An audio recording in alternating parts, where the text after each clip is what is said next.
दोस्तों नमस्कार। TV one India के खास कार्यक्रम मुद्दे की बात में आपका बहुत बहुत स्वागत है।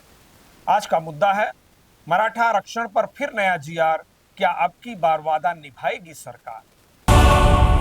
मुंबई के आजाद मैदान में 29 अगस्त से 2 सितंबर तक यानी 5 दिनों तक चली मराठा आरक्षण महारैली का समापन हो गया। एक बार फिर संघर्ष योद्धा मनोज जरांगे पाटिल के सामने देवेंद्र फडणवीस की महायुति सरकार नतमस्तक नजर आई।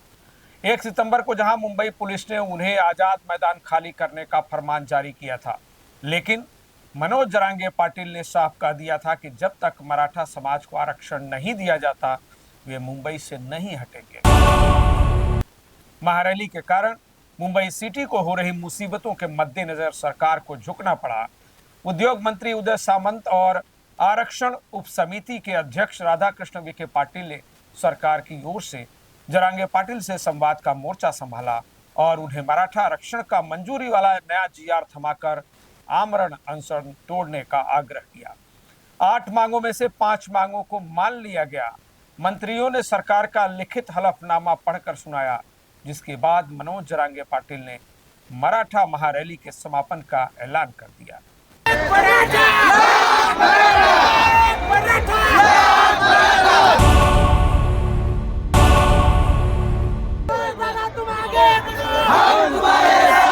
जर हे थोड्या दिवसात म्हणतो मी, महिने फिने नाही, जर हे झालं नाही तर तुम्हाला मी पुन्हा रस्त्यावर फिरणं बंद करीन। वैसे भी पुलिस ने इस महारैली को तत्काल खत्म करने का अल्टीमेटम दिया था। नोटिस देकर कहा गया था कि महारैली ने सारे नियम कानूनों को ध्वस्त कर दिया है और मुंबई के लिए सुरक्षा, कानून व्यवस्था और सेहत का बड़ा संकट पैदा कर दिया है। आंदोलन खत्म हो गया। मनोज जरांगे पाटिल की घोषणा के बाद मराठा आंदोलक गुलाल की होली खेलते हुए जल्लोष करने लगे। संघर्ष योद्धा मनोज जरांगे पाटिल जीत गए और सरकार हार गई।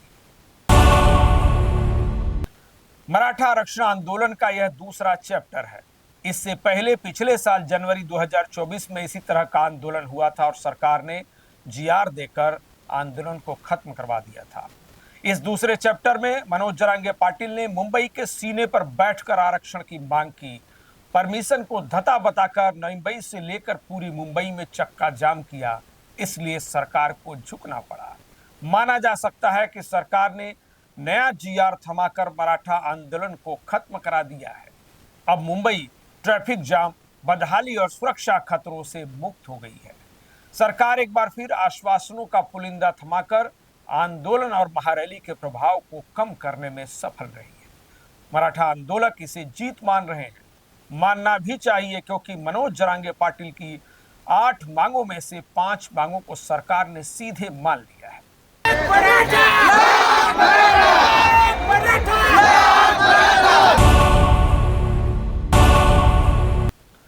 तस्वीर में दिख रही यही वो 5 मांगे हैं जिन्हें स्वीकार किया गया है। सरकार ने कहा है कि आंदोलन में अब तक जान गंवाने वाले मराठा आंदोलकों के परिजनों को आर्थिक सहायता और नौकरी देने की प्रलंबित कार्रवाई को पूरा किया जाएगा। दूसरा, मराठा आंदोलकों के खिलाफ दर्ज केस वापस लेने की कार्यवाही सितंबर 2025 तक पूरी कर ली जाएगी।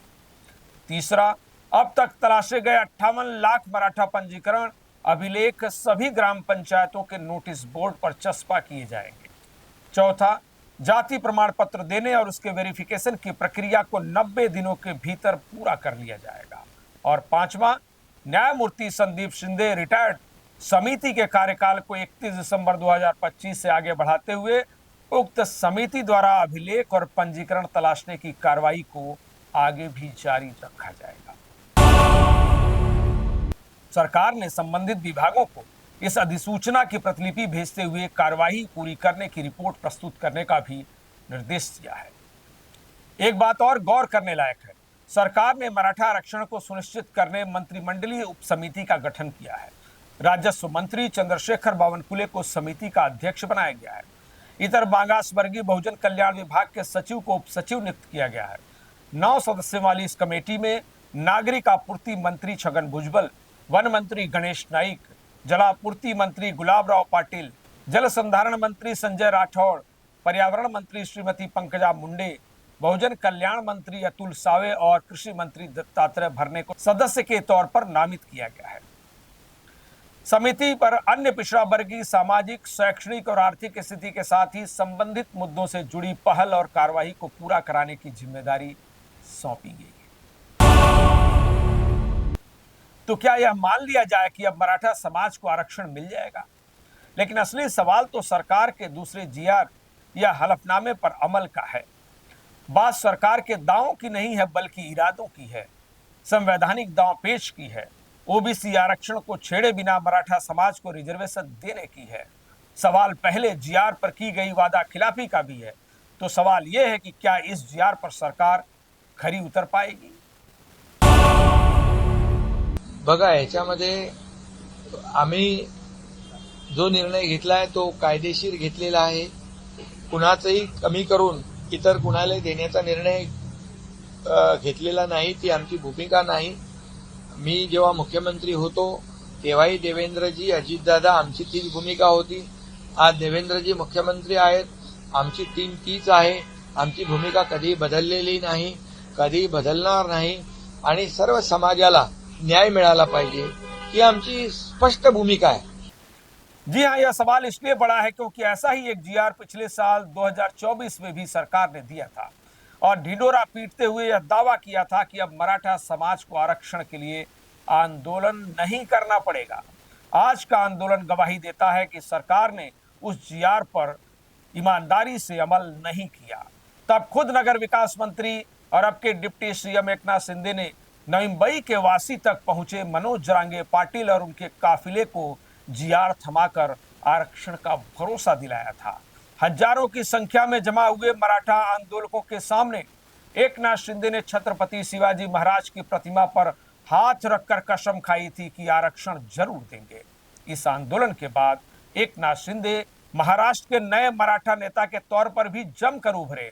हालांकि मराठा आंदोलकों ने ही बाद में उनके जीआर को पूरी तरह झूठा और असंवैधानिक पाया। खबर यह भी फैली कि शिंदे तो आरक्षण देना चाहते हैं, लेकिन सीएम देवेंद्र फडणवीस ऐसा करने से रोक रहे हैं। इसे अंदर खाने चल रही बीजेपी और शिवसेना के वर्चस्व की लड़ाई के तौर पर भी देखा गया। खैर, हम बात कर रहे हैं आरक्षण के नए जीआर और सरकार के हलफनामे। कुठलाही निर्णय घेताना तो कायदेशीर असला पाहिजे, नियमात बसला पाहिजे, कायद्याच्या चौकटीत टिकला पाहिजे, अशा प्रकारचं धोरण आणि भूमिका सरकारची आहे। मी जेव्हा जाहीर सभेमध्ये छत्रपती शिवाजी महाराजांची शपथ घेऊन सांगितलं होतं की मराठा समाजाला आरक्षण देणार आणि ते देखील आम्ही एससीबीसी मधून दिलं 10% आणि ते देखील अजून आम्ही टिकवलेलं आहे। अधिकांश राजनीतिक और कानूनी जानकार मान रहे हैं कि मनोज जरांगे पाटिल को दिया गया मराठा आरक्षण का नया जीआर सिर्फ और सिर्फ दिखावा है, क्योंकि बिना संवैधानिक बदलाव के किसी भी सूरत में मराठा समाज को अलग से आरक्षण देना फिलहाल संभव नहीं है। ये और बात है कि सरकार कुणबी मराठा जाति का प्रमाण पत्र देने और उन्हें रिकॉग्नाइज करने में कोई कोर कसर नहीं छोड़ेगी। तो क्या वाकई मराठा समाज को अभी भी आरक्षण नहीं मिलेगा? इसके जवाब में अधिकांश एक्सपर्ट यही कह रहे हैं कि नहीं, क्योंकि ओबीसी रिजर्वेशन को छेड़े बिना यह संभव नहीं लगता और यदि ऐसा होता है तो पूरा पिछड़ा समाज सरकार के खिलाफ जाएगा। सीएम देवेंद्र फडणवीस पहले ही कह चुके हैं कि ओबीसी आरक्षण में कोई बदलाव नहीं होने वाला है। ऐसे में मामला साफ है कि मनोज जरांगे पाटिल भले ही सरकार के नए जीआर या हलफनामे को मराठा आरक्षण की मंजूरी मान रहे हों, लेकिन यह सच नहीं है। आंदोलन भले ही खत्म हो गया है, लेकिन मराठा आरक्षण मिलने का संघर्ष अभी भी जारी रहने की संभावना है। मराठा आरक्षण में कई कानूनी पेच भी हैं। ऐसे में सिर्फ एक जीआर से ही रिजर्वेशन मिल जाएगा, यह संभव नहीं लगता है। ऐसे कई जीआर पहले भी निकल चुके हैं जो राजनीतिक छलावा साबित हुए हैं। इसलिए अब की बार का जीआर संविधान और अदालत में ठहर जाएगा, इसका भरोसा भी कम लगता है। फिलहाल मराठा आरक्षण के संघर्ष योद्धा मनोज जरांगे पाटिल जीत गए हैं।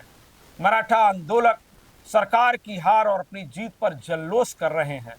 फिलहाल देखना होगा कि आगामी मनपा चुनाव की पृष्ठभूमि में सरकार नए जीआर पर किस तरह से अमल करती है और मराठा समाज को शिक्षा नौकरी में कैसे प्राथमिकता देती है।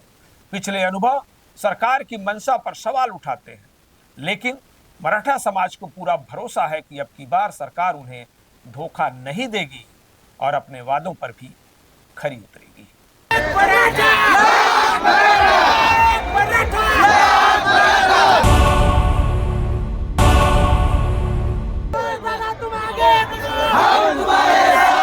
जर हे थोड्या दिवसात म्हणतो मी, महिने फिने नाही, जर हे झालं नाही तर तुम्हाला मी पुन्हा रस्त्यावर फिरणं बंद करीन। मुद्दे की बात है, बस इतना ही। आपसे आग्रह है कि टीवी1 इंडिया को लाइक कीजिए, शेयर कीजिए और लेटेस्ट अपडेट्स और खबरों के लिए टीवी1 इंडिया हिंदी और टीवी1 इंडिया मराठी को सब्सक्राइब करना मत भूलिए। नमस्कार।